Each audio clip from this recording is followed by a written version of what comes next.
Leo tena tunaye Fanny J. Crosby. Ndiye mtunzi wa wimbo huu wenye shauku kubwa ya kuokoa watu walio katika hatari ya kufa bila tumaini. Nyakati za majira ya kiangazi za mwaka 1869, Crosby alitembelea maeneo ya utume katika mitaa iliyokuwa imejaa nyumba chakavu huko Bowery, New York.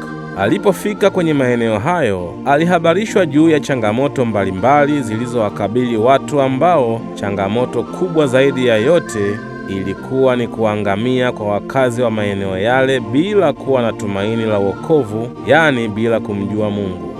Fanny aliwahurumia sana wakazi wa maeneo yale, kwani ilijulikana dhahiri ya kuwa walikuwa wakinyanyapawa kwa sababu ya mazingira yao na hali duni za maisha walizokuwa nazo. Alipopewa nafasi ya kuzungumza, aliwatia moyo vijana kuwa watii kwa wazazi na aliwasihi vijana ambao wamekuwa wakikiuka mafundisho ya wazazi wao waonane naye kwa ajili ya ushauri zaidi.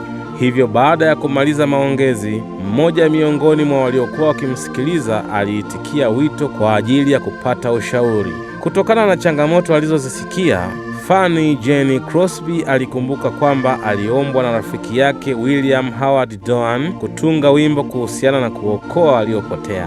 Hivyo alipokuwa akirudi nyumbani, wakati akiendelea kutafakari juu ya changamoto za wakazi wa Bowery, New York, alianza kutunga mistari ya wimbo huu, waponyeni watu.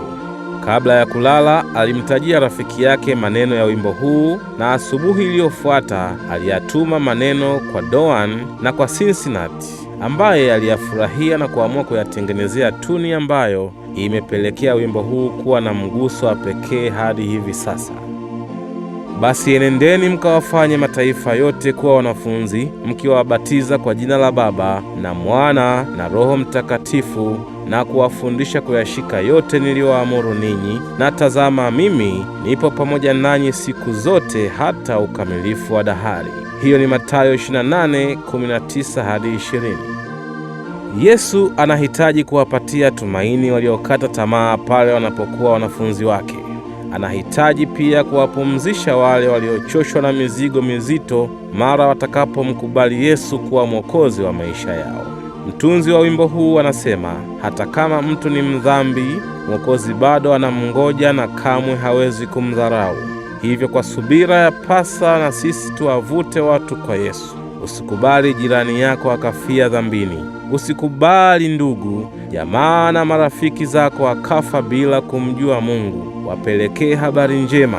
Usichoke wala kukata tamaa.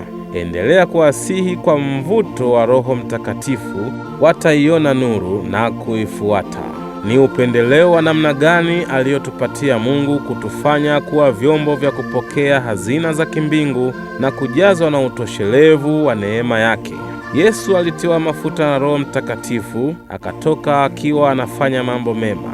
Kama mimi na wewe tutajazwa na Roho wa Mungu, tutafanya kazi zile alizozifanya Kristo kwa ufasaha zaidi, na tutatafuta wokovu wa watu wanaotuzunguka. Hivyo basi, acha nuru yenu iangaze, ili watu wayaone matendo yenu mema, wamtukuze Baba wa mbinguni. Mungu akubariki sana. Usikose kufuatilia vipindi hivi vinavyokupatia historia za kusisimua za watunzi wa nyimbo zenye mguso wa pekee. Kwa maoni tuandikie kupitia nambari 0652654361.